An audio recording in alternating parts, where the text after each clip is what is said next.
Daan-daan ang sugatan matapos kumala sa isang tren sa Beijing, China. Yan at iba pa sa Frontline News Abroad.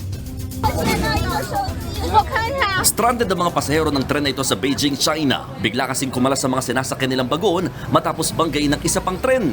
Nagsibaba ang sarili sa mga pasahero. Ang iba naman, nagpaiwan muna sa tren habang naghihintay ng rescue. May isang pasahero pang ang hinimatay. Ilang beses ding nawalan ng ilaw sa mga bagon. Higit 100 pasahero ang sugatan at nabalian ng buto. Ayon sa mga report, biglang pumreno ang isang tren dahil sa madulas na riles na nabalot ng snow. Hindi agad nakatigil ang kasunod na tren kaya nauwi sa salpukan.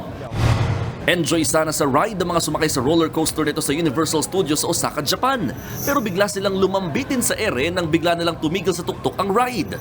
Halos 2 oras ang tinagal bago na ibaba ang higit 30 sakay ng roller coaster. Iniimbestigahan pa ang sanhi ng aberya. Hindi ito ang unang beses na bigla na lamang huminto ang naturang roller coaster. Hindi ordinaryong sundalo ang babaeng ito. Siya lang naman ang prinsesa ng bansang Jordan. Suot ng military uniform, sumama si Princess Salma sa Jordanian Air Force para mamahagi ng tulong sa mga naipit sa giyera sa Gaza.